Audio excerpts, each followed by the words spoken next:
What's going on, B? Yo. What's Hey, up? what up? What's What up, up? man?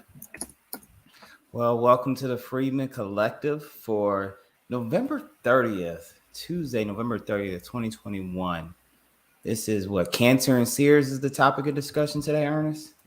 Yeah, I think canceling Sears. We're looking at the foreign perspective. I think we've covered this a few times on the show, but I think it's going to be important that we bring it up today because this is just something that keeps reoccurring. And I think we're going to definitely touch on some conversation about the Black community, right, Darvell?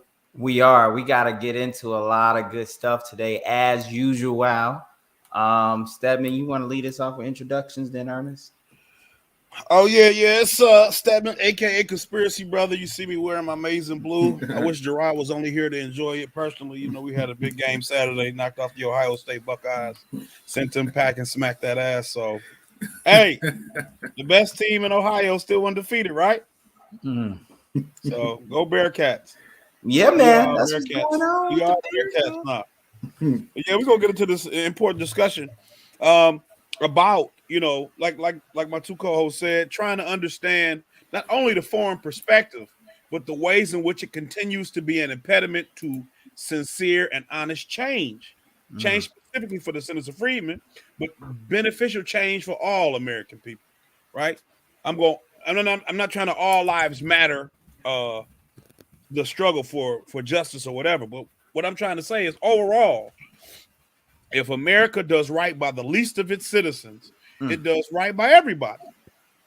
But it has to specifically tailor that justice to the people it is offending, not just tailor the justice to everybody. So, Absolutely. And, just even, come in right after that. I'm Ernest. I'm out here in Lansing, just looking forward to having a conversation and dialogue with you, like Stedman stated. Just to do a little bit of housekeeping, Darvell, I'll do that right now. You guys make sure you hit that like button, make sure you subscribe, make sure you comment, and tune in with us every other Tuesday. I know you guys may see some special pop-up shows coming up as we are starting to expand, just as far as content, what we're covering.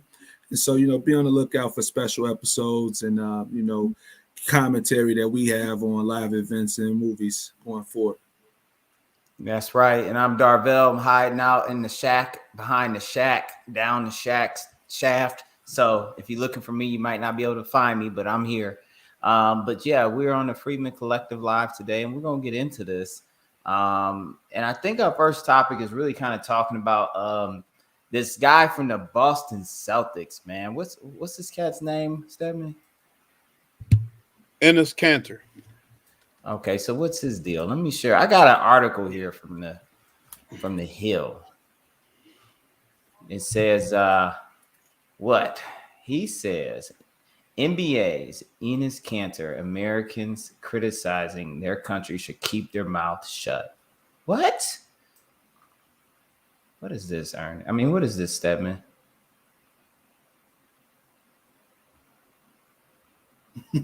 Stedman, you want to talk about it? Oh yeah. Well, I don't know if you wanted to read it just to kind of. I can read a little bit. Yeah. I personally like when you do that. For me, okay. I just think it gives it a nice.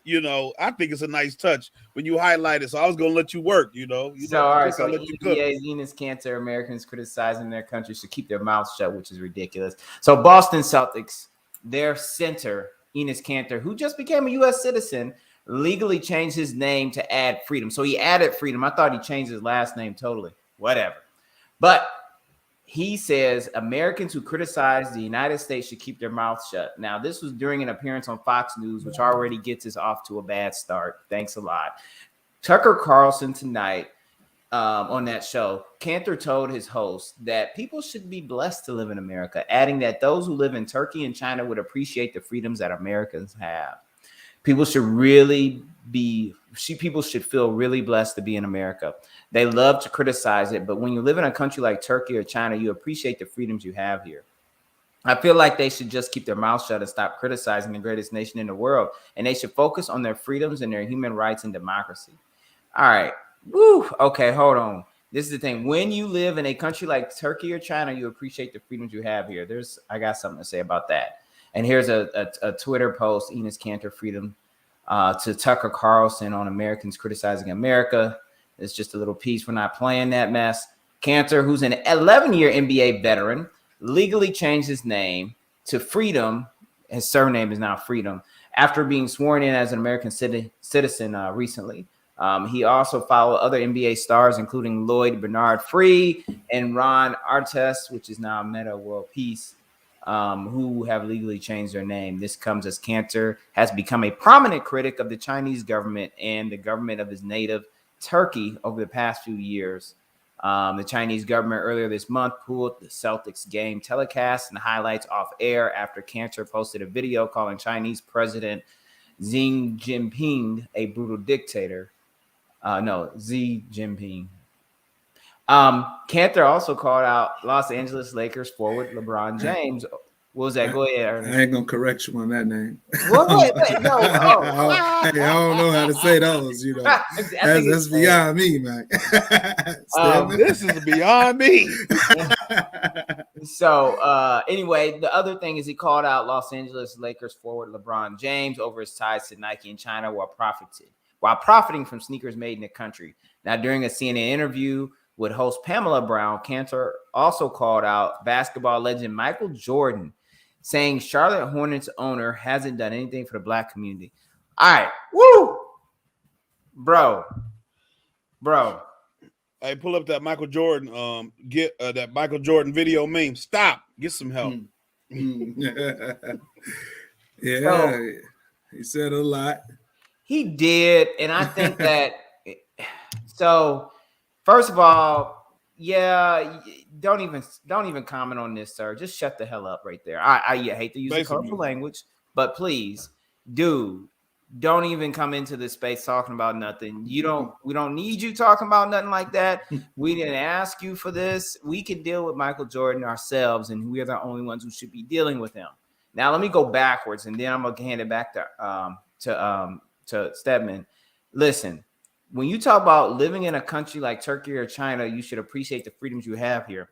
The one thing you have to understand is that people's struggles are their struggles and they're not yours. And what you don't ever do is you don't walk into someone else's life and tell them to appreciate what they have and to stop complaining, because the framework under which they are complaining is totally different than yours. You can try to open their framework up to a global perspective where all of a sudden they get to consider where they sit relative to other people's struggles and other people's conditions. But that doesn't alleviate the fact that what people in America are struggling for and complaining against are things that they should have been provided in essence. And now Stedman's going to go into that. But the idea that you get to come in and try to critique how people view the world in a country that we allowed you to come into, sir, if we had our way, we would probably send you back on just that premise alone. The people in this country, whether they be Black, white, Asian, whoever, if they're citizens of the country, they have a wholehearted 120% ownership stake in this country's future. And unfortunately, they've made some terrible decisions in the past and they want to keep doing terrible things. But that does not give you the ability, even as a newfound citizen, to undercut the millions of people who already have a stake in this country's future, because the stake that they took before you got here opened the door for you to come here. So don't come in here and tell people to shut up about what they want, because if you tell them to stop complaining about things, they might as well go back about 50, 60 years and complain about immigrants coming into the country and therefore not let you in. I'm just saying, don't cut your nose off trying to come at somebody else on your own regard. Now, go on ahead, Stedman. I don't know what I'm talking about. So a lot of what you said is a lot of what I want to cover. But when you look at his background, right? So his father was a doctor. Is still a doctor, right? He was born in Switzerland. His father was in school getting his medical degree in Switzerland. He lived in Turkey. He kind of lived a privileged lifestyle. Your dad is a doctor, that's prestigious pretty much in any country in the world. And so he's a member of this organization in Turkey called like the Gulen movement or whatever. It's named after this guy. And it's named after the guy. His name is now in Turkish, they don't pronounce their letters the same way that we pronounce our, even though they're using Latin letters, they pronounce them totally differently. So even though I'm calling it Gulen, like there's a very, very great possibility that G don't make a G sound. But I don't know because I ain't Turkish. So, but the guy's name is Fethullah Gulen. Okay. and he's a Muslim. Turkey is a Islamic country. It is former head of the Ottoman Empire. Like they control Islam for a very long period of time, right? And so after there was some secular reforms I believe in the 20s, by a man named Ataturk, that kind of changed the trajectory of the country. And then this organization is kind of, I guess, what you consider conservative. I don't know much about it, right? But they have a conservative government that they had a relationship with. And then some kind of rift happened. And so the current president, whose name is Erdogan, they kind of fell out with the guy who started this movement. And so now that the organization is considered a terrorist organization within the country of Turkey, within the Gulf states and Pakistan, right?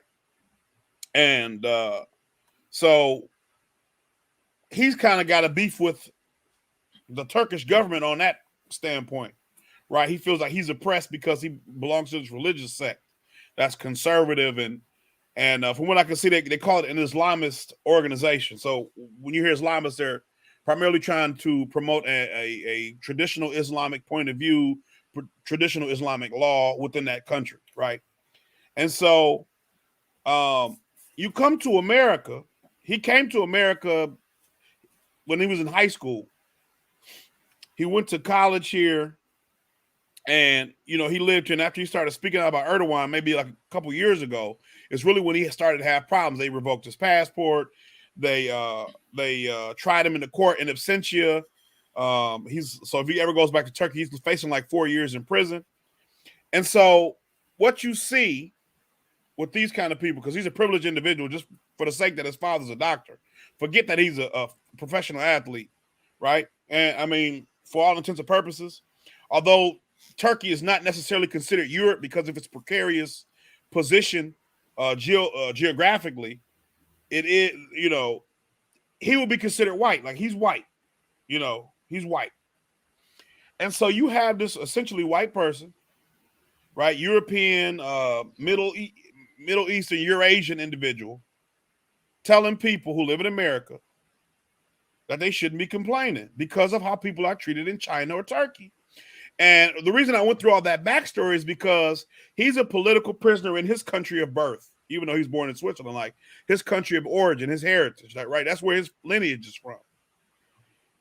Yet you come to America and you tell people on Fox News how great this place is.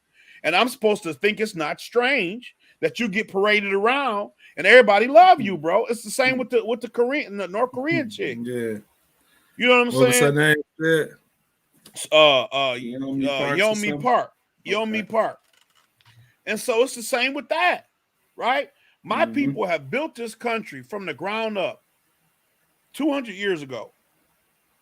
They had to deal with redlining, Jim Crow, like we talked about last show. Darville, you brought it up. You have intentionally made losers and winners.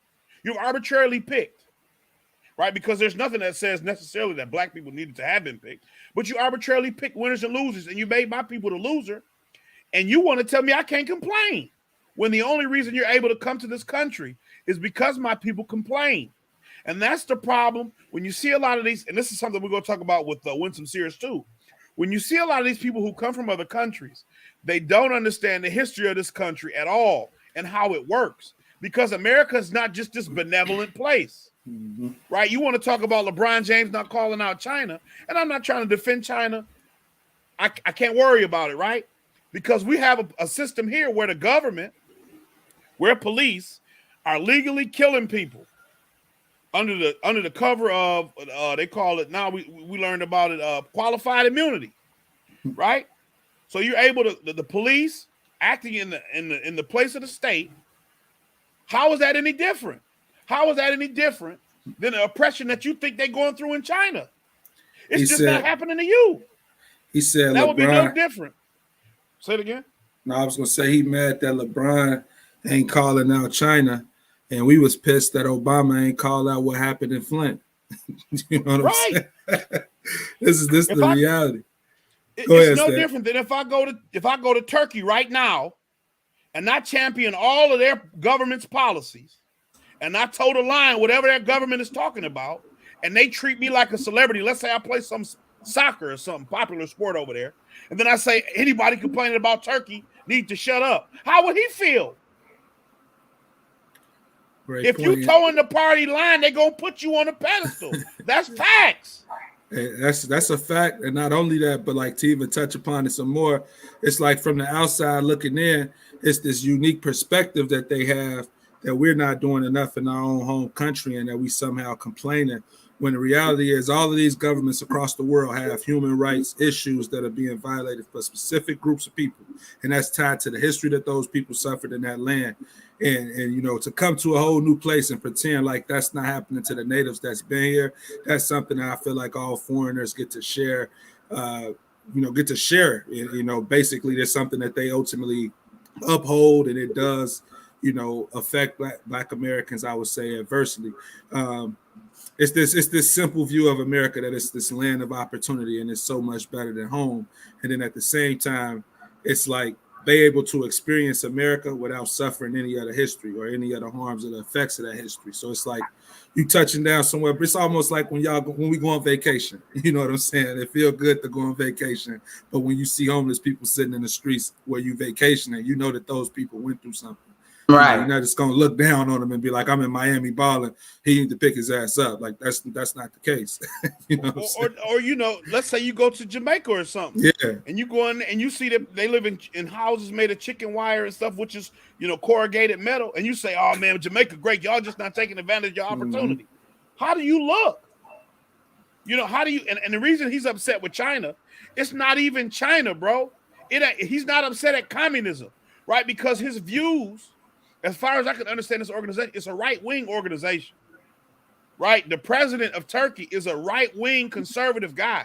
So they don't have a problem with authoritarianism. His actual problem is the Uyghur Muslims in China, which I'm not saying he's wrong for. But don't try to act like you just hate China all of a sudden. Because when it was just plain old China, who was communist, oppressing their people, killing political dissidents, whatever, you know what I'm saying? Like even that body exhibit, you know, the body exhibit they did years ago, where they have all the different bodies doing different stuff with the skin removed, looking at the muscles in movement and all that. Those were all like prisoners that the Chinese government had killed. Right. That all those displays that they had, I had never seen it personally, but my wife did when she was a teacher, and that's what they were. But you're not complaining about any of this stuff at all.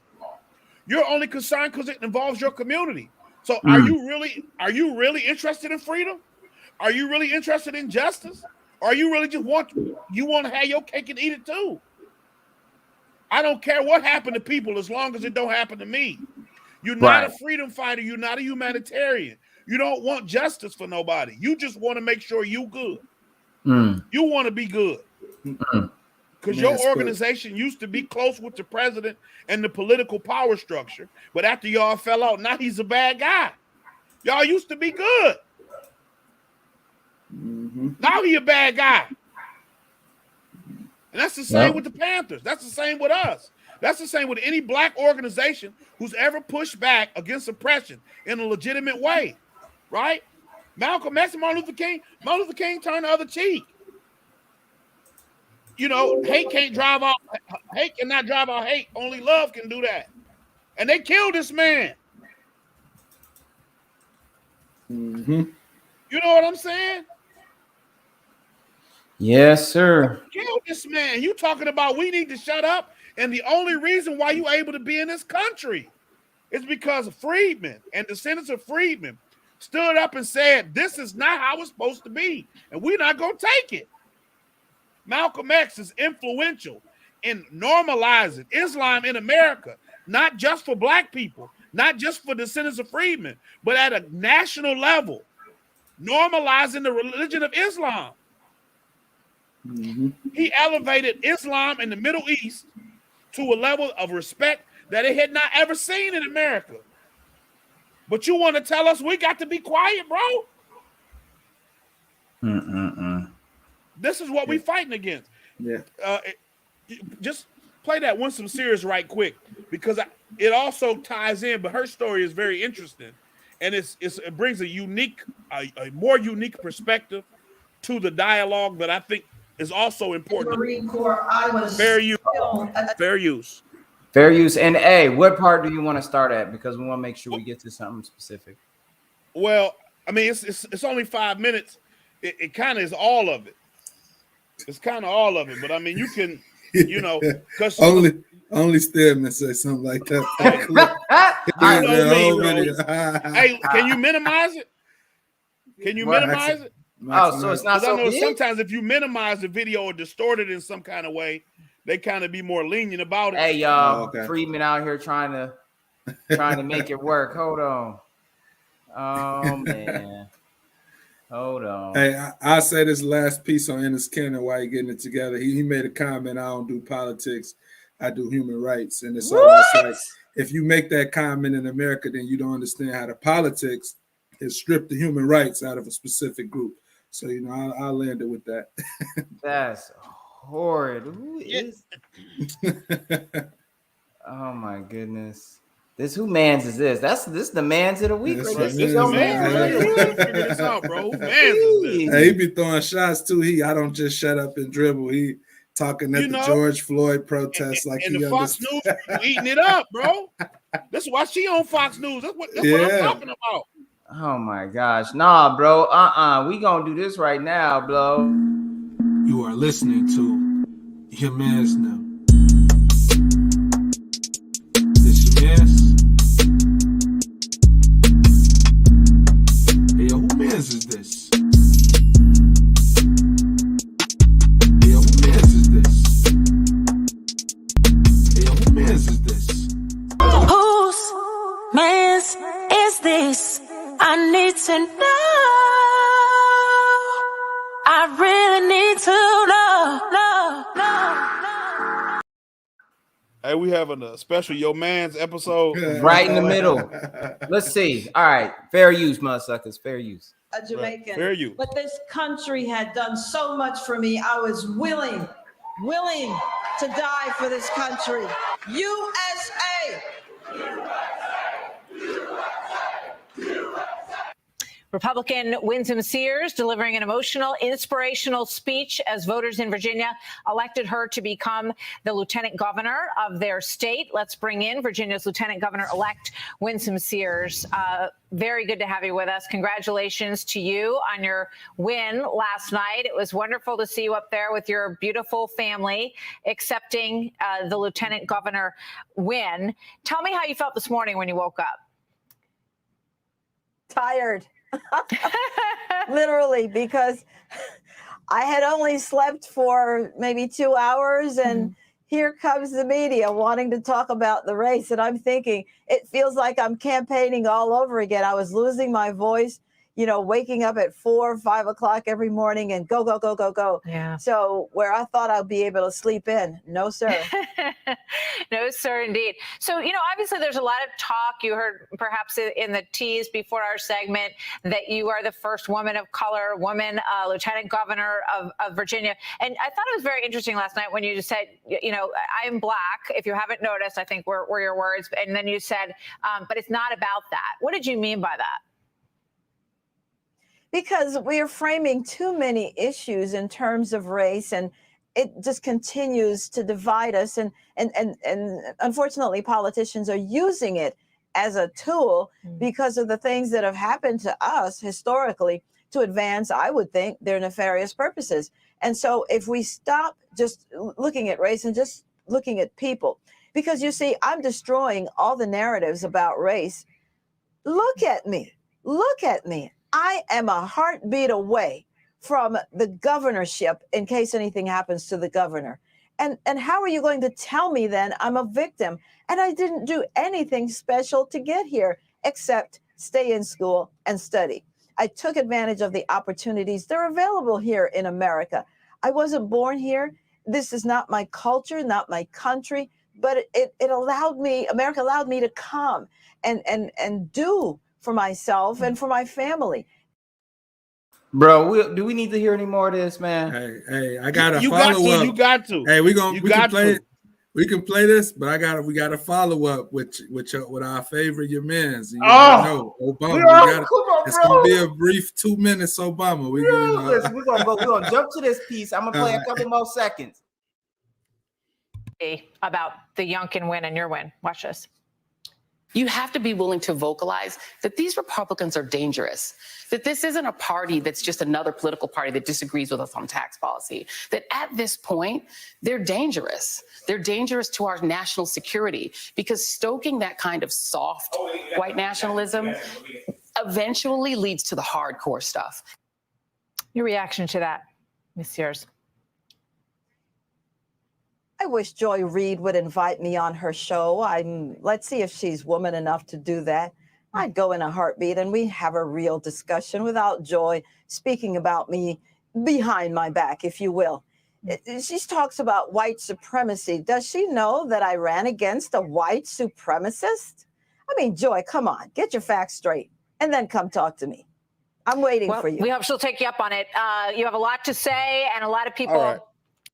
So one of the things she says is her father came to America with $1.75 in his pocket. Cool. You already heard her say she wasn't born here. I think you fast forwarded that part. It's not her culture. She said it. She said it's not my culture. And she said, but and at the very beginning of the video, she says when she joined the Marines, she was a Jamaican.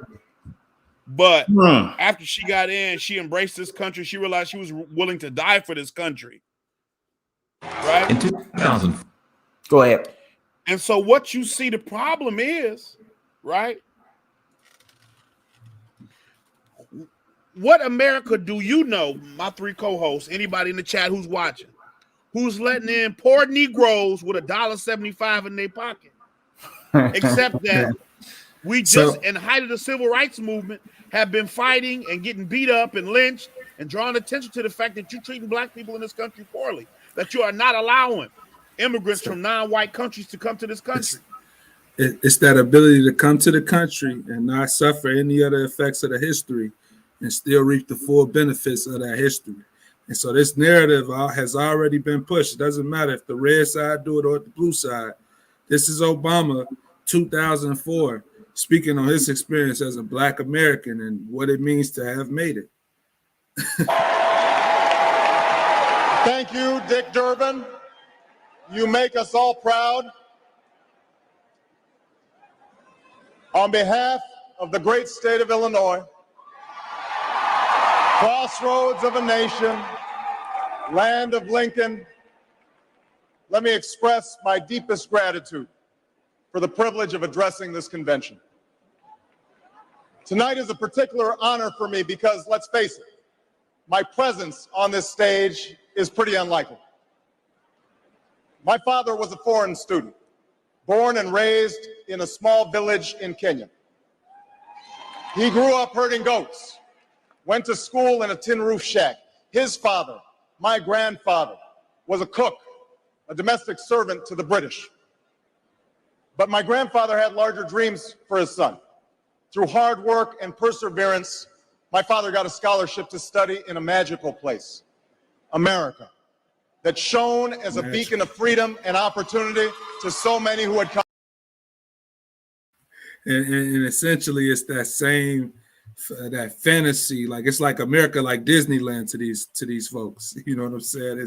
It's so magical, you know. And the reality is, it's a cost that has to be paid for it to be this magical, and that's where we got these disparities in a specific community and group across the U.S. tied to the history. Like this is literally the reality.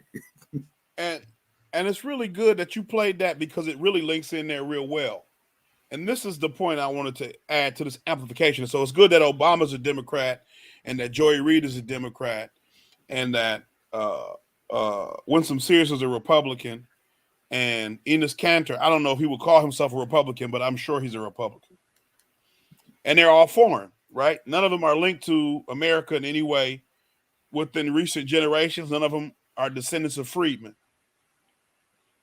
But what you see is Joy Reid and Obama can't offer no better solution. So when Winsome Sears said, I'd like her to invite me on her show so we can have a dialogue, same with Candace Owens. they're not able to say nothing back because they can't criticize the powerful system that they support either. You get what I'm saying? It's just like if you got a guy beating his wife, but you beat your wife and you think beating your wife is fine, you're not, and you disagree with him, you're not going to say, well, hey, man, you beat your wife because you do that too. You're going to find some other reason to try to delegitimize him. And so that's what they do. Oh, the Republicans, they're not the same party. They don't just disagree on tax policy. But you can't say that, but we stand for true justice. We stand for reparations and justice for descendants of freedmen, because you don't either.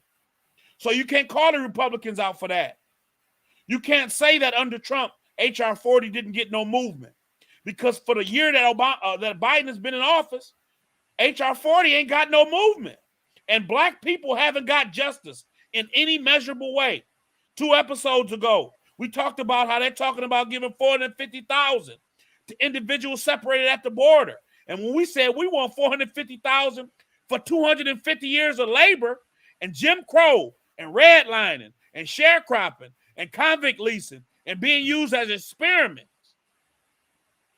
you told us that was too much. You told us we got to means test it and we got to figure where it's going to come from. You giving people who aren't even citizens, who technically broke a law that you all supported. And when I say all, I mean Democrat and Republican. And you're going to get it for it even to discuss it. Let's say Right. It ain't got a snowball chance in hell. Y'all are discussing this. Exactly. That's the thing. It's like, that's the point. It's that they're willing to even come on TV, national, or even just put a press release out or let Jen Psaki talk about the idea that there was some discussion around numbers for people. They won't even entertain the idea for us. And they placate us with this dumb bill that they know is neutered. So they continue to allow it to float around out there, but they won't let it come to the floor because the old girl who's over there in the house, because she ain't gonna let nothing happen. They placate us with Kamala Harris as vice president. And see, like that's supposed to mean something. And this is America. So at the end of the day, it ain't about human rights. It's about them politics, because that's determining the human rights of certain groups across this country. And even we was talking, like you just said, Stay, with the red and blue, they can't point their fingers and be like, y'all using the corporations to do this, because they both doing it. They both can't say, well, y'all doing this to the black community, because they both have participated in these things. And it's almost like now they're using a new group to paint a narrative like, hey, it's all been a land of milk and honey. You know, nobody's really been messed over. If they have been, it was a long time ago.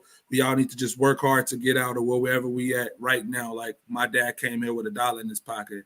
You know, surely any homeless person who made the attempt could do better than my dad, you know. and the benevolence of America just let them in. Yeah.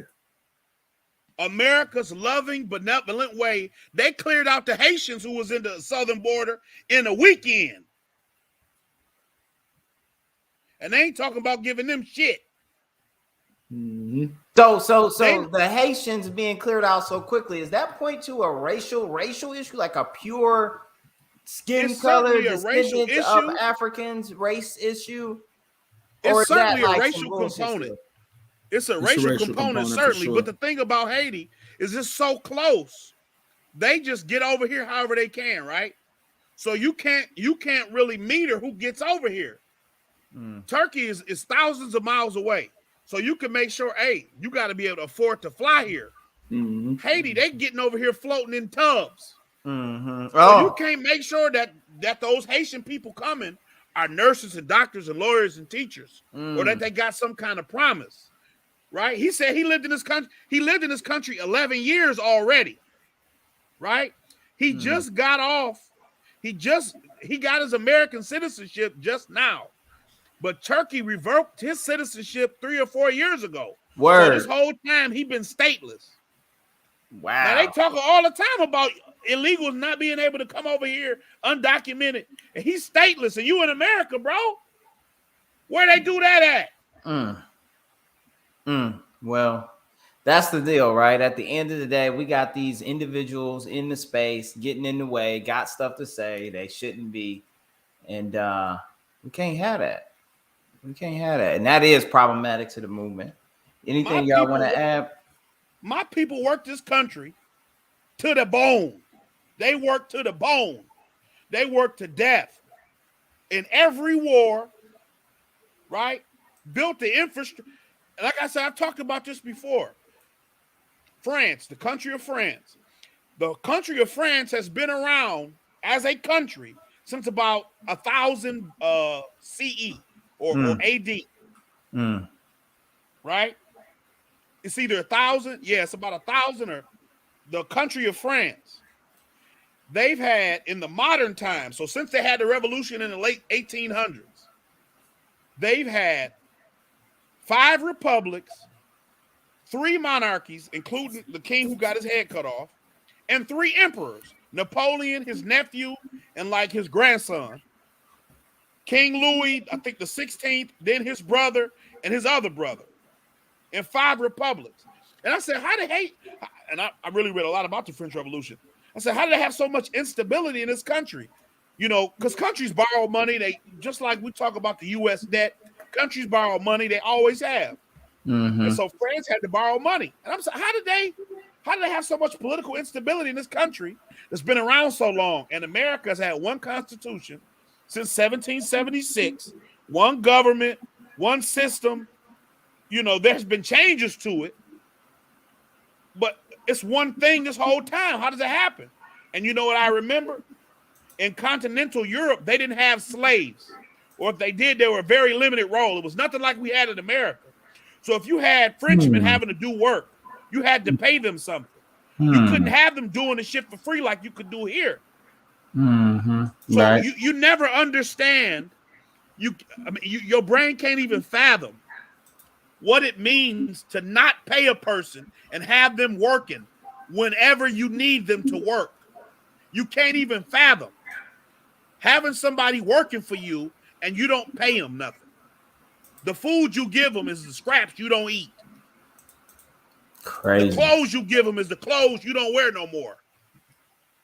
You can't fathom the impact that has on a fledgling nation to not have to pay 90% of its workforce. And you telling me, a person who's a descendant of them people, who was run into the ground, to be quiet because I live in America and you grew up in Turkey with a dad who's a doctor? Motherfucker, my dad worked at the plant. Wow. My grandfather's worked at the fucking plant. So, all right. You're right. And I think that the big thing here that is missed every time is that America would not be America as people in this world know it if it were not for these people who they want America so desperately to forget about. And that's part of the issue why we are so fervent in our push for transformative social economic justice.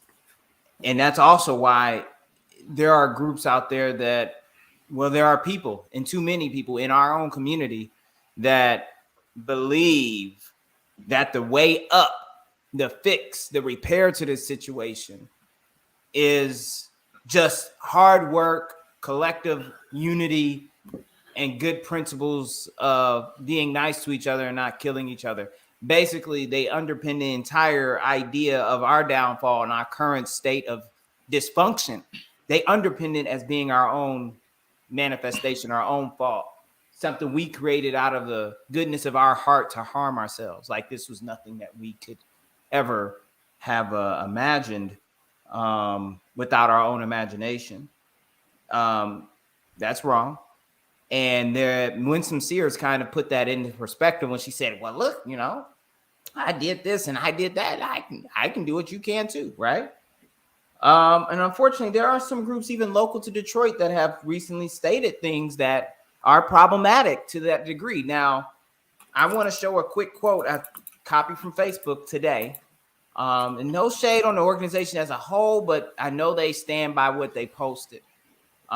They do good work, but the other side of that is that we understand that the dysfunction in our community is not anchored in our own lack of self-will. We're understanding that where we are today is not a creation of our own making. So let me show everyone a quote here. I'm just going to drop it right there in the middle of the screen. This is from New Era Detroit, here in Detroit, Michigan. Good organization has been doing a lot of work on the ground. People have heard of them, and they've also, established chapters in other cities throughout the country. These chapters are focused on groundwork for the Black community, for the community that makes up their membership ranks. But they recently posted that the biggest problem with our people is that we think money gonna fix everything.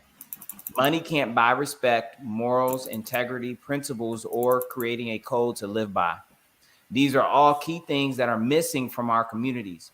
While money is important, it will never be able to buy the mental foundation for which the base of a human is built upon. This is by New Era Detroit. Again, I understand a little bit about their operations. I've seen them from a view for many years, for a number of years now, several years. And they work at where the issues are right now. They work at that level where the problems are occurring. They triage at the ground, they provide food resources, and they push unity at that level. They try to bring resolution to conflict, immediate answers to what's happening, what's bleeding in our city, especially with these shootings. But here's the thing. A lot of this stuff, if not every bit of it that they're referring to in that quote there, comes from the dysfunction that is the current state of our community after the degradation, the unraveling, and the downward spiraling out of being economically excluded, out of being majorly oppressed aggressively. And our response to that oppression was to create gangs, so to speak. We look at Chicago. We created units of men who would go out and push back against these white folks who would come into the neighborhoods and help defend. And then because the resources were so scarce and became even more scarce and more sources of oppression came up, we started to see the groups start to unravel into actual inner fighting, into territorialism and all these different dysfunctional behaviors that are really a result of them not having access to the jobs, the economic inclusion, having the ability to move about as a human should be able to move about. When you start to box people in, they start to go crazy, in essence, to be honest with you. And so when we talk about money not being the solution, you can say it's not the solution to a lot of things. And there's a lot of clicking. Maybe it's, I don't know if it's you, Ernest. That's me. Let me mute. We can talk about money being a non-solution to these issues. Huh? I said Ernest over there playing Space Invaders. I'm telling you, he out there. But we can talk about it not being the solution, but I think the issue is that it's certainly the source of the problems more often than not. It's the origination position. And then, yes, you will lose your moral code, your ability to focus on what people should be, doing, and things will start to become very hectic and problematic. But you cannot expect that you can walk in and sustain reasonably a healthy community if the healthy community can't even take care of itself, because there's always something undercutting the economic footing of that community to participate in the country in which it's in. You'd have to actually isolate that community and segregate it, just like we had prior to integration, to allow that community to truly try to rebuild on its own within its own four walls. So that's when people talk about, oh, we were better before integration, and we talk about walking into a burning house in a sense.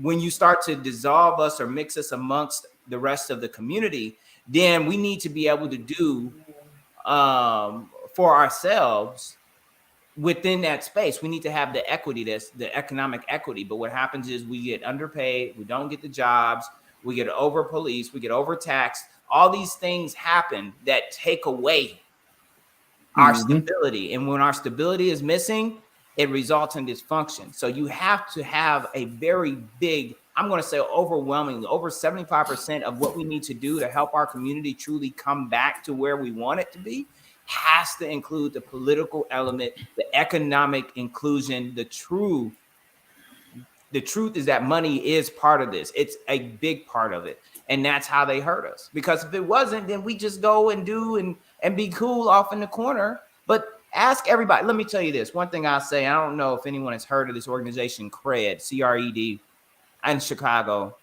I just heard about them like last week, and I had a quote that I seen, or a piece that one of their directors or founding members said, and he basically said, to a degree, and I don't have the full story on it, but he basically said that part of their campaign to get students who or people who are on the streets to get their high school diplomas is they have to take them out of the dark economy, the black economy, the underground economy. In a sense, they have to get them to a place where they're not struggling to have the money they need to survive daily, because it's part of the struggle, this desire, the need to take care of their families or themselves, or even to have a safe place, in a sense, in their head, that drives them into these spaces where the crimes are committed, where the underground economics take a really foothold, whether it be drugs or theft and larceny or whatever.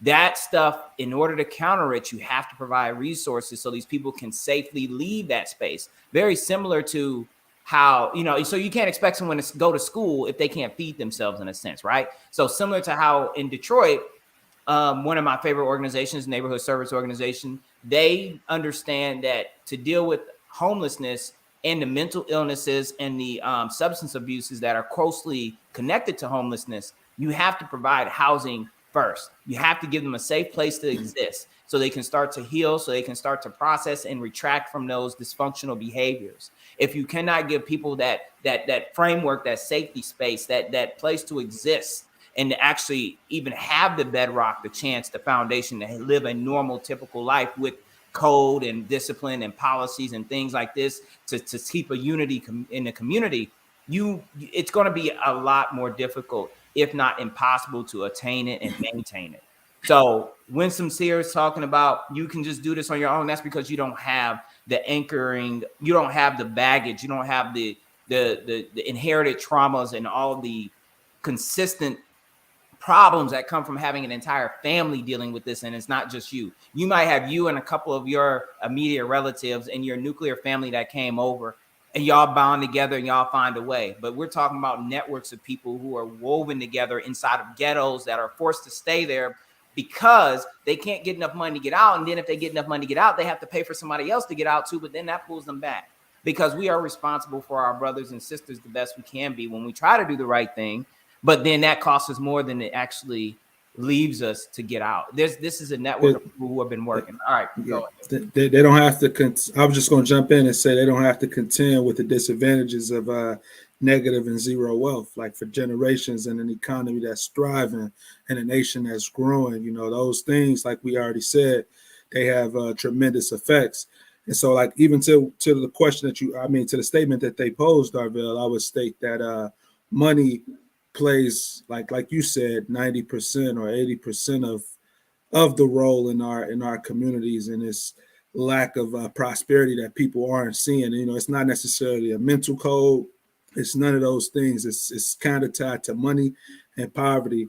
And I think Malcolm X said that a resourceless people will eat each other. Like, that's just the facts. If we look at anywhere around the world, look at the people without any resources in a specific nation. If we go to Dubai, these guys is rich millionaires. But if we go to the area where those people had to suffer the effects of not being that, where they were poor, we're going to see some real crazy things, from human trafficking to drug trafficking. And that's the reality. And then that happens in the Black community because, again, we have been stripped of wealth. And when we're talking about the racial wealth gap, one thing we got to challenge folks like Winsome Sears and Barack Obama on is this fantasy illusion with educational attainment. While educational attainment is great, the reality for Black people, specifically us, is that we still going to earn less than white Americans. And in certain states and cities that we live in, we're going to be targeted more, like you said, with the over-policing, to the point where we get these disparities in the state of Michigan, where Black people only make up 14% of the population. But again, we're making up about 40% of the prison population because of those effects. And those things play a role in the families. It plays a role on how much prosperity you can have when you actually have a living family member that's a slave, like legally a slave. And that impacts your economic power, your political power, all of those things across the board. And it's something that I guess foreigners can't really see. They usually like to look at crime and our lack of I suppose like not obtaining education is something that's keeping us back, when it's really systemic. You know, it's nothing to do with any of those things. We spending our money mostly on the things that we're supposed to be spending on, which is like our housing, and then, you know, outside of that, like consumer products that we actually need to survive in the first world nation.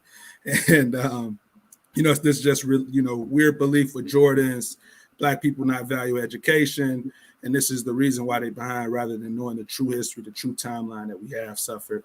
You know, I think when folks start looking at the real history and the data, they'll see a stark difference. Like even with Black savings, this myth that we're not saving our money, when those of us who can save are doing those things, and we still 10 times behind a white person without a degree because of slavery. And I want to hit because that was, you said a lot, and I wanted to hit on two things, hitting what you said and Darvell said. So with the New Era Detroit, I have a cousin. She really got involved with New Era Detroit, like on the ground floor of the organization. So the only thing I'll say, like you said, they do a lot of good work. The issue that whenever I hear people say that kind of thing, like it's almost we have to respect ourselves before anybody else will or whatever. Whenever I ever feel like that, go look at pictures in the Bloody Sunday in Selma. Go look at video of Martin Luther King. Those people were wearing 3-piece suits, hats, trench coats, hard-bottom shoes, and getting blasted with water hoses, and getting dogs sicked on them, and getting shocked with cattle prods, and getting beat over the head. So it's not about respect, right? It's not about having a certain look. It's not about having a certain way of speaking. Money is probably way more important than any of that other stuff. All that other stuff is something that you have to teach somebody to have a value of themselves, right? Yeah. But you have to give a person an opportunity to step outside of the system to think about themselves in that kind of way, right? Yeah. A good book, I haven't finished, but by Franz Fanon, The Wretched of the Earth, he goes really in detail about the nature of oppressed peoples and how they interact with each other. Right? So even like what you were saying, Ernest, and what you said, Darvell, when we look at Winsome Sears, my first question would be, what's so special about America that your family couldn't find the success they found here in Jamaica? You got government in Jamaica. You got politics in Jamaica. Why didn't your hard work down there? And if you can tell me that there's any external forces that inhibited your father and your family from finding success in Jamaica, try your best to have a little bit of empathy and stand in the shoes of the descendants of freedmen in this country and think about the impacts of those external forces on our lives. That's you a good what point. I'm saying? That's they never do that. No, you leave your home country, you leave your fully Black country and come to America and tell me all it takes is hard work. Go work hard at home. Exactly. Prove it. That's an outstanding point, man. That is an outstanding point. So, Ernest, what should we really go to now? Wait, hold on. I seen somebody snuck in with the show. Somebody snuck in up on us. What's going on? Yeah, man. I'm sorry I couldn't start off the show with you guys. And I probably won't be too much long in it. I told you I try to call in. You know, I was doing that Freedman thing, man, working. Freedman activities, yo. Freedman activities. Yeah, Freedman activities, man, working. I had to do my self-assessment, you know, turn that in and all that good stuff. And I got off a call. You know, it's just one thing led to another. I got to feed the kid. You know what I mean? You know how it go. You know, Freedman life, right? You know. So I'm catching a little bit a back end of what you guys were talking about, the subject matter. I'm not as well versed on the actual individuals, but the talking point that you brought out with New Era Detroit, man. I mean, it's just so tiring when you hear these things. You know, I was watching O'Shea Duke Jackson. He was interviewing. He's another YouTuber, and and he was interviewing another YouTuber, right? So, they're both from California, and they talk about different Black issues, so on and so forth. And basically, you hear this refrain always, well, it's not about money so much, or we do have money, we're just not using it right. There's all these different, all these different reasons not to really focus on political movement or political political strategies to help alleviate our issues. Because really, in all honesty, that's really the only thing that we really got is the political our political advantage. And we're not going to have that for too much longer as these immigrants continue to come into this country and displace us. And we're the second, we're the largest minority group as of right now. We're not getting anything. The stats say that by 2053 or so, we'll be the fourth largest ethnic minority group. Well, we lose him. One of the things that always comes to mind is that when you hear these things, money or these like respectability, or we have enough money, we're not using it right, so on and so forth. I always say, hey, listen, just because you can afford to eat at McDonald's, that doesn't mean that you can own and run a McDonald's. Obviously, that's going to require a lot more money to do.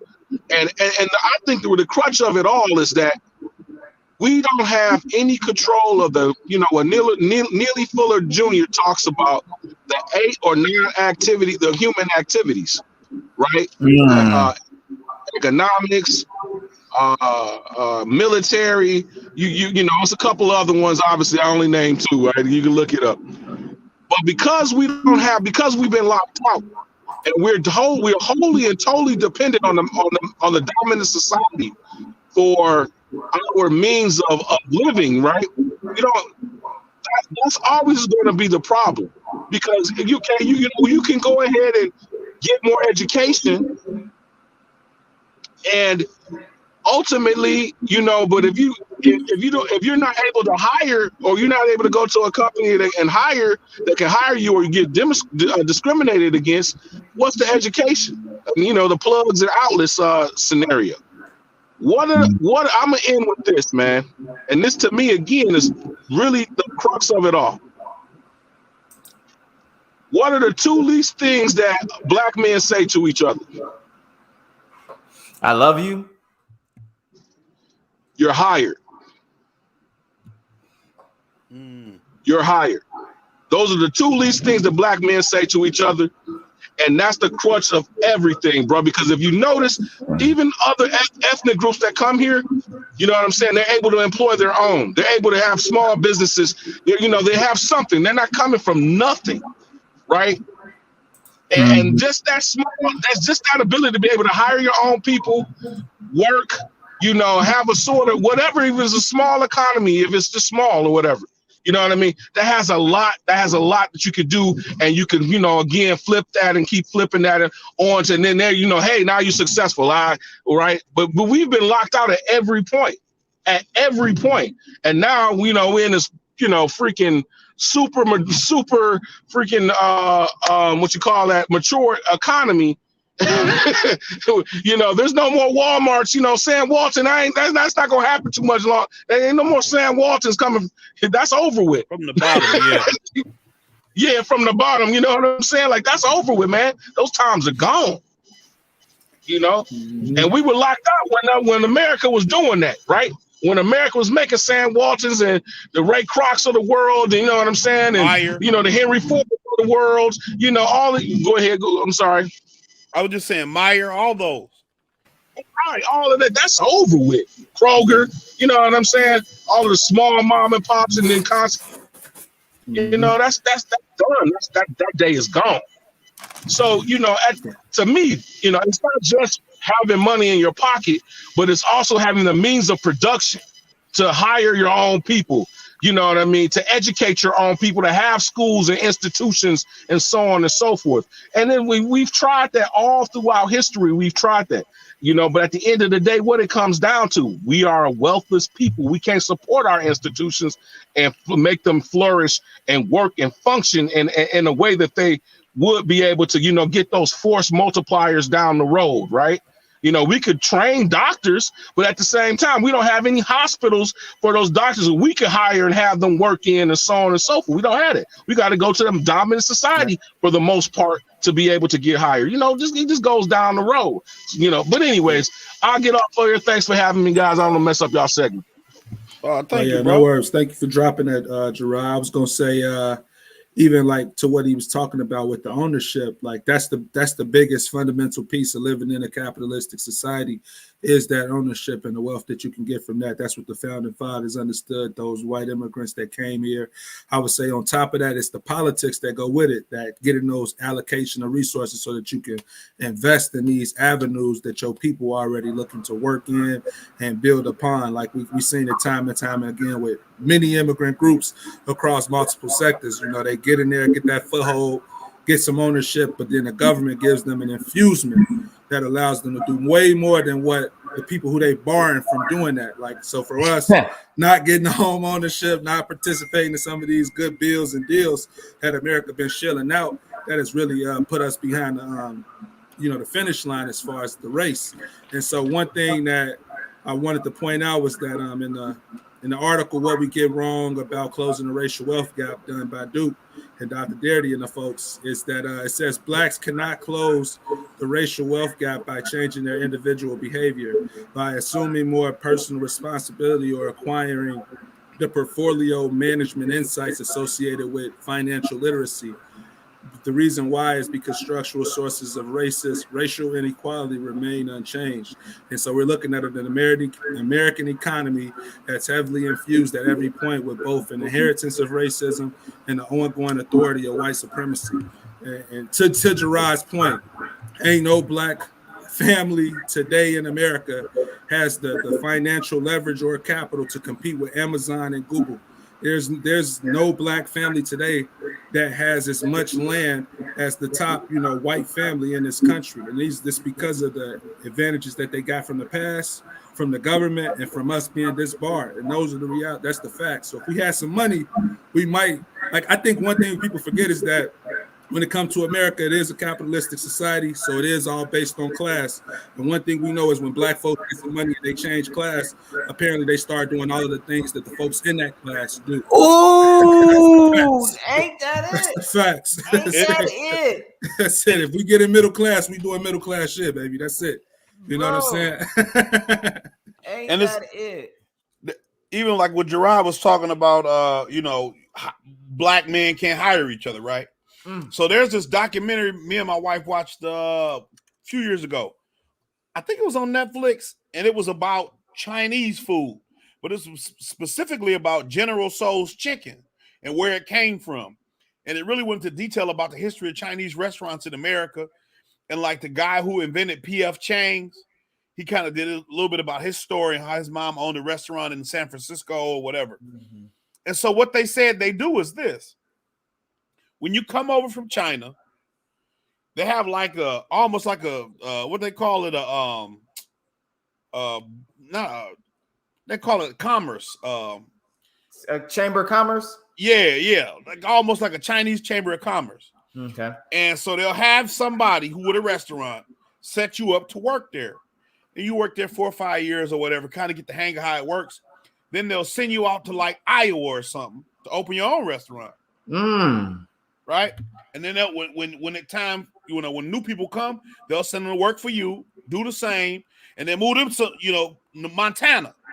Right? And so that's how so you'll find like there's a guy I watch on YouTube named Mike Chen, and he's from China. He was born there, lived there till he was like 9. And his parents, like his mother was like a high up government official. And his father, I can't remember what his father did.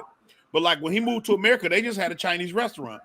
But there was this high official government, workers. But in America, you got to start at the bottom. Unless you come with money, your title and shit don't mean nothing. You might, if you have a degree, that's a little different story. But unless you have physical money, none of that stuff really matters. Right. And so we always looking at, even with Winsome Sears and Enes Kanter, and this happens with foreigners in general.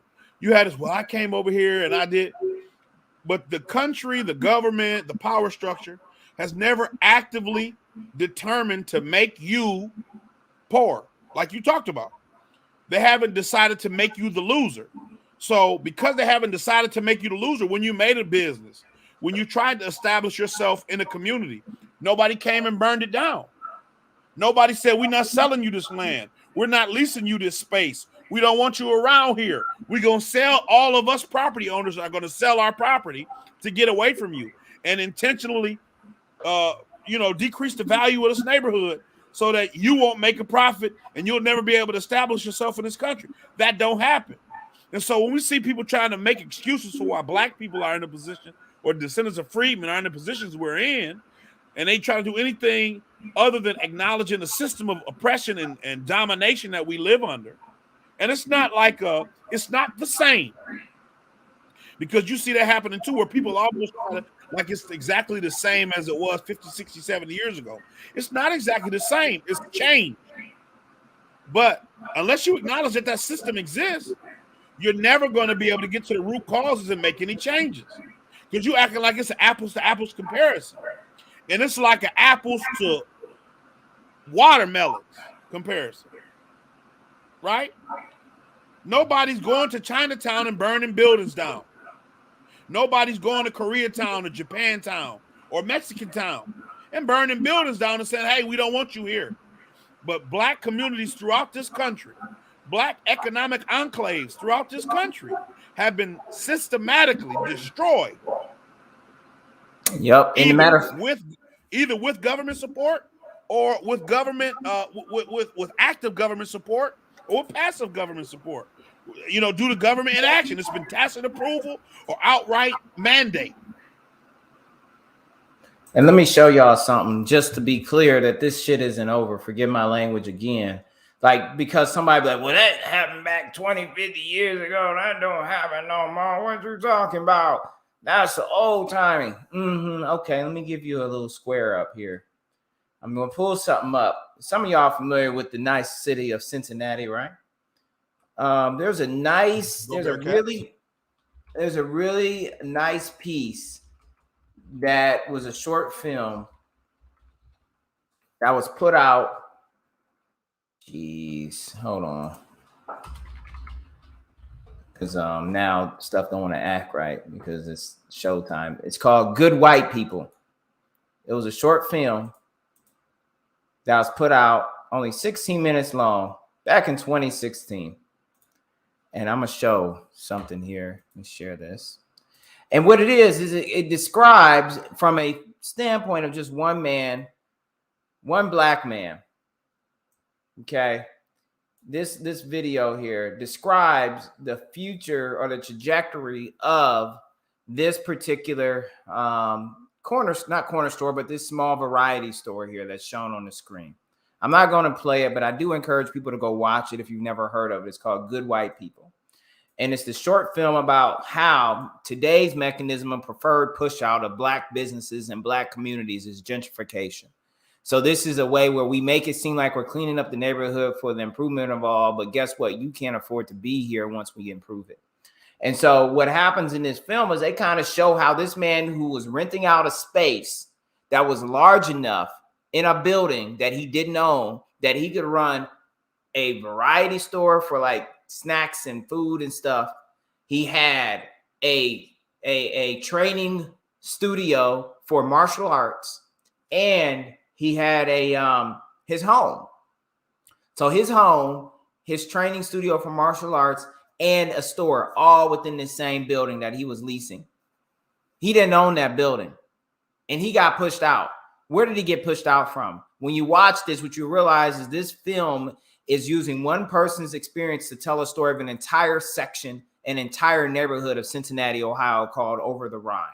Over the Rhine, when I got to school at the University of Cincinnati, we drove down Vine Street, one of the main drags in town. Over the Rhine was so black. It was blackety black. And you drive down the street, there was more people in the street than cars. Like, that was their place. That was their hood. That was a community. And now it looks like Dove soap. It looks like a Dove soap commercial with a lot of beer and a lot of burgers and a lot of other stuff that costs too much, and a lot of little apartments and studios and condos and stuff. And so this video that I'm showing here goes through and tells a story of how him and his entire family had to move out. And it gives you a behind the scenes view of what was the condition of his business and how he was trying to survive in this community that once supported him very strongly. But at the very end, I love this end scene. The ending scene is this store, or this bar right across the street from his store. I believe it's right across the street, or it's across the street, not too far from it. All these white folks in this place. And when his truck pulls away with all of his possessions and goods for all three of those spaces that were in the building he could not buy and did not own, when it pulls away, you see all these white folks smiling and waving at the camera from the other side. I encourage everybody to watch it. It's a really interesting film, and I applaud them for putting it together, but it doesn't have enough views. It's ridiculous.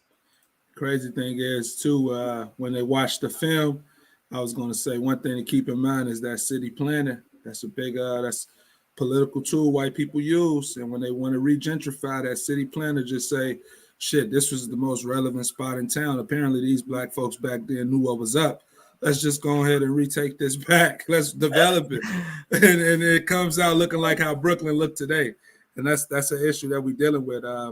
One thing I want to point out is that white people ain't the only folks who can gentrify a neighborhood. And that's what we need to realize when it comes to our people. Yeah. I had in college, I had a homeboy. He was from Compton. And he said, Compton used to be a primarily white neighborhood. And as black people moved in, white people moved out. And they said, now what's happening is Hispanics are moving into Compton, forcing the black people out. What? And that was 10 years ago, Yeah. 10, 12 years ago. Yeah. Oh, yeah. Let me read this quote, though. I want to read this. This is really interesting. In the spring of 2001, the African-American community over the Rhine in downtown Cincinnati arose in protest after an unarmed 19-year-old Timothy Thomas was killed by a white officer named Stephen Roach. In the years following, in order to allure prospective residents, over the Rhine was swept into a new narrative of safety and whiteness by the creation of an arts and brewery district for the creative class. While its dangerous and inconvenient Black history is revitalized from existence, property values rise with the presence of police, tax abatements, and zoning amendments to serve and protect those properties. Boom. What are property values rising from the presence of police? What are police, tax abatements, and zoning amendments? How do you get that type of stuff, Stedman? What do you mean, like as far as from institutions or city council? Yeah. I mean, you look at the mayor here in Detroit, right? You look at now. This is his last term because he's term limited. So watch how much they hyperdrive gentrification in Detroit in order for him to complete what he's trying to do here. Because there's not really another white mayor that I can think of who could come in after him to be mayor again. Right? You think so? Nobody in his staff that I can think of that's white could win. Well, even with the apathetic voters, I just don't see it happening because he still has ties to the city, ties to the county. He's a known name. Right? But that's what you see, the Cass Corridor area. You see this whole gentrification process, the whole tax abatement and all that stuff. Van Dyke and Kercheval. You see they're putting up apartments and stuff near schools, but they're not affordable places to live. Right? Nope. That's what, but when you look at the council here, you look at the fact that some of them have been arrested for corruption. Some of them have pled guilty to corruption. This is what we're talking about. They're selling you out. They're selling you out as a citizen. They're selling you out for their own personal gain. So that's what happened here. So I told people when I first came to Detroit about this. I said Cincinnati is a good template to watch or look at to understand the signals that your downtown, midtown, that your city where the black people had been relegated to is about to be taken over, gentrified, and clean with the extra bleach. Because what usually happens is it's usually connected to a waterfront. In a lot of places you find waterfront property be the first place they run up on, right? And That's then right. guess what? Hey, Stedman, hold your beer, man. Guess what they did in Cincinnati that they also did in Detroit? What? They put a damn trolley through the middle of the city. The gentrification trolley came. When that stuff went in Cincinnati, everybody was fighting it. The only people trying to have it were the white people, and the black people, they said if it showed up, it needs to go further than where you got it. Nope. What it really is there for is to take people from that over the Rhine area or Midtown area to downtown and back. See, That's how that works. So when I heard about it in Detroit, that's it. It's the Q line, but that's Cincinnati. all it does. Yes, that's it. The Q line takes you down to go to the sporting events. It takes you down to the financial district, right? You get right downtown, and then it takes you back up to what's that, Madison or Milwaukee or whatever, and that's it. Yep. So, well, even what you're talking about with the waterfront. So all Detroit is really off the river. All that is waterfront property. But even like in Virginia, I believe it's Virginia Beach, their projects were built off the ocean. So they're tearing all them down, or they've torn them down at this point to make condos and places for wealthy people. Is that what Cabrini Green was, Ernest, in Chicago? Wasn't that near the water too? It's close downtown, so it's still primo. Premium property. So let me read this though. Let me finish this because I think it still gives a good synopsis. So this piece that I'm reminding people to go and watch, Good White People on YouTube. It says that when it was filmed during the peak of Over the Rhine's urban renewal, Good White People followed the story of Reginald Stroud, who runs a karate school and candy store in the storefronts beneath the apartment he and his family have called home for over 10 years. When a for-profit developer purchases the building they rent, Reginald and his family are told they must vacate the building and are given only 45 days. And excuse me for that, doing that, because Windows is a really great operating system sometimes. They're only given 45 days to find a new home and relocate their business while their neighborhood makes way for startup incubators, yoga studio, and luxury condos. Formerly a target of the policies created by the war on drugs, Cincinnati's inner city is now the target of an urban development corporation as its black population declines. Good White People, this short film, hopes to start a conversation about the use of coded terminology like urban renewal, revitalization, urban renaissance, and explore how these words help to trivialize and disguise the commercial practice of white supremacy, neocolonialism, and economic othering of low-income residents. And I would say just stop with this low-income residents and make that black. Because they wouldn't have that ease if it was anybody else. Just quit. I mean, just looking at the data alone, when you're looking at the income, what's low income to them? 200,000. You understand? Right. But even that's what we're dealing with. It's funny to me because even like I said, yoga studios and all that, like that's here, bro. Just go to Detroit, go on Google Maps. Anybody listening, if you know, and type in yoga studio, a downtown area, and see how many pop up. Go and type in bike shop and see how many pop up. Gastro pub, bar, pub, grill, tapas. Type all that in. Yeah. 15 years ago, you would have never heard of such a thing in Detroit. Tapas on Cass Corridor. It's a tapas restaurant. Yeah. I think it's across from my barbecue Royale joint. Burger. Yeah, so across from Royale Burger, up the street from Slows. Yep. Yeah, man. So you see this massive change happening within the city, and it was something else that was in that you read that I wanted to say.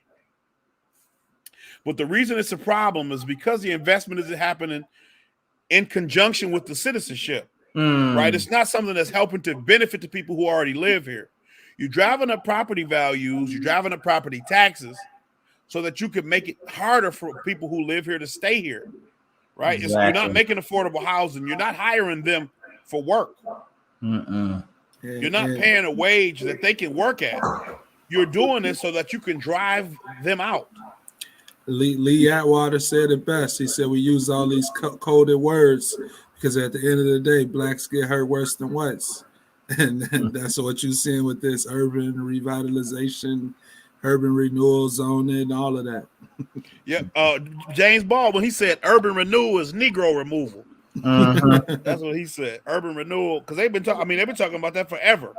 Urban renewal, and I remember now what I wanted to say. The reason why you have so much of this gentrification in cities is because what? We saw the mass suburbanization of America, right? When you had the country day schools, so like Detroit Country Day, I know they got country day schools in Ohio. What those schools did was they wanted, because the city was the foundation of every state, every major city was the foundation of every state.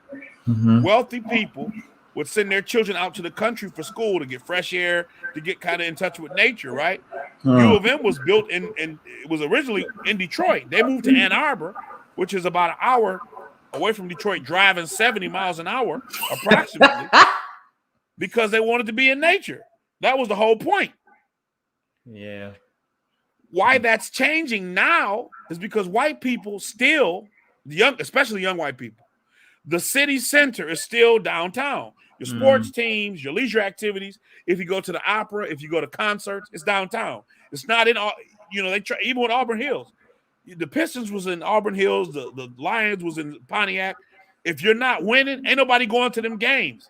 So you got a 21,000 seat arena, or 80,000 in the case of the Silver Dome, that's empty because ain't nobody coming out here because you lose. So we'll come back downtown, or we can have a 20,000 seat basketball, hockey arena, and have a 50,000 seat football arena that sells out every week. We'll have the Tigers play next door, so everything is right next to each other. You don't even have to go far. Take that Q line right down from Royal Oak. You can park somewhere where you feel safe. Take the Q line down. Q line goes straight through Woodward. The museum is there. The library, the DIA, the library is there. The whole what's that Midtown area, the New Center area, right? You do all that stuff, and then you leave. But the problem is that commute is real far because Michigan is very spread out. A lot of people don't understand. In the Metro Detroit area, it's about 5 million people, almost 6 million people. So it's very far. So you want to move back where everything is happening. Clean up the city and then move back.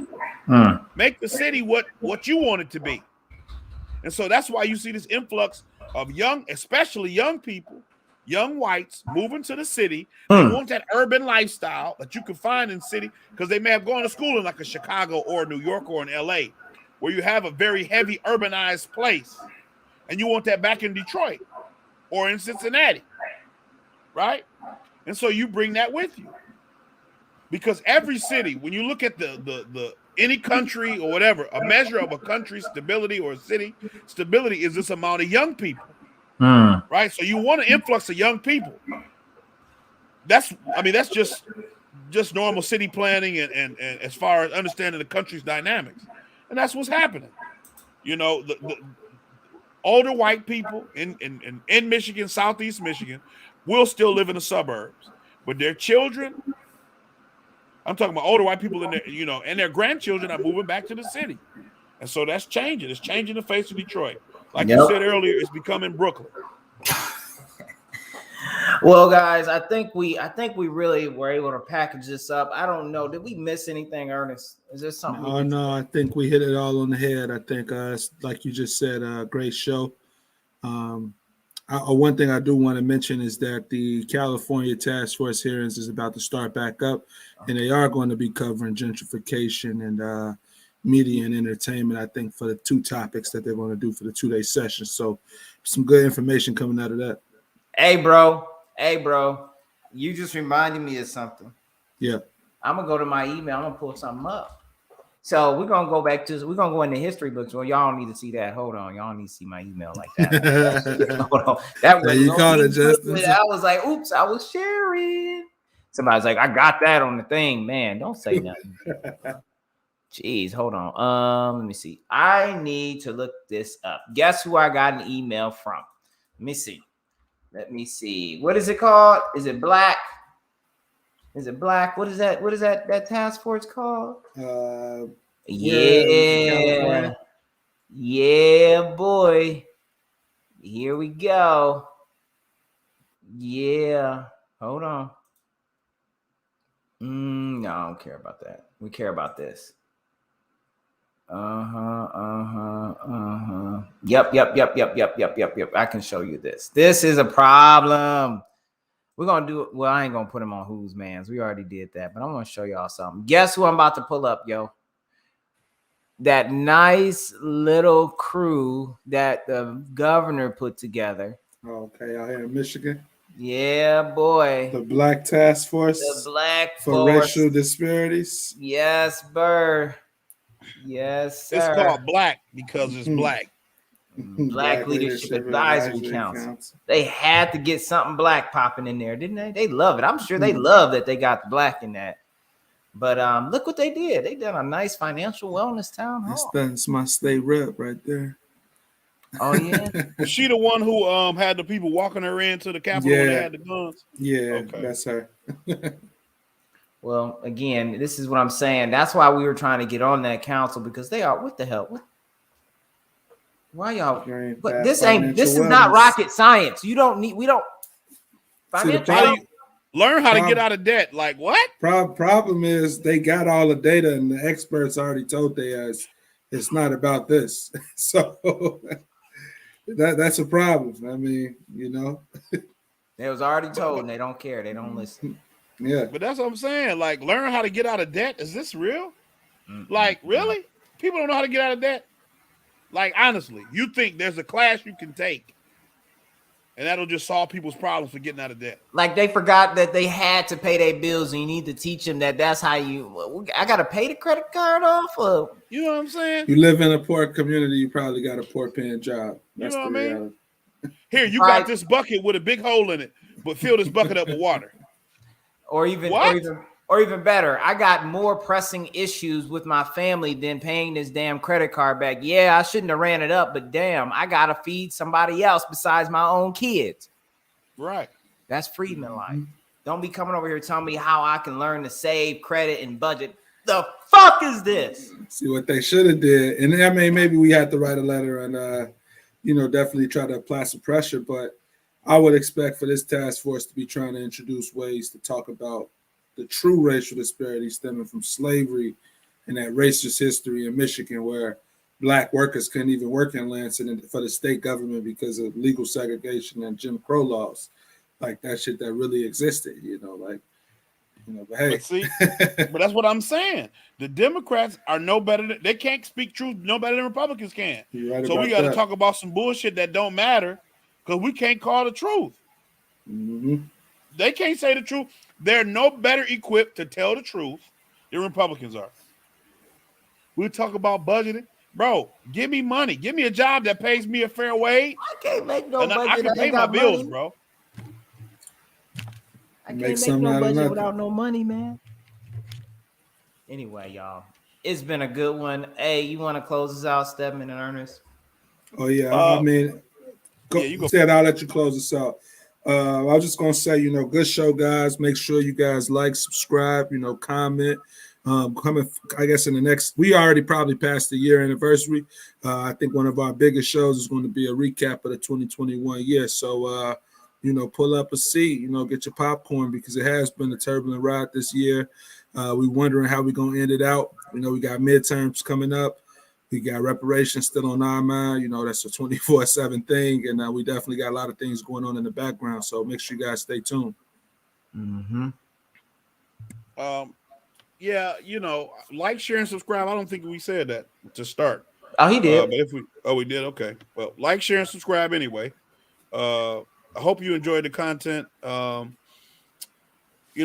always trying to figure out ways to bring information to you all from the freedman's perspective. So understanding exactly what we're up against is important for us to be able to develop some type of plan of attack, right? And so understanding how people can be tools used against us is important for us to figure out how we can combat those tools. We have to be aware of the ways in which other people and from other countries and other groups and organizations and other countries are actively working to try to confuse the situation as it pertains to justice for descendants of freedmen. Reparations is always our first priority for descendants of freedmen. Mm-hmm. Right? And so whenever you hear somebody try to tell you something about your country that your ancestors built and how you should feel about it or what you should think about it, especially when they're not from here, be cautious of those individuals. Don't let anybody tell you how to necessarily feel about how you feel anyway.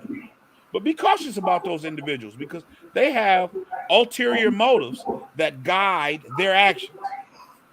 Right? You have to be mindful of people's connections. You have to be mindful of where they come from and what they do and how they deal with things so that you can know what you're up against. Be mindful of that. With that, that's all I got. Like we said, this is the views of the Freedmen Collective today, and we just wanted to bring it to you. So y'all be safe and be cool. Peace and reparations.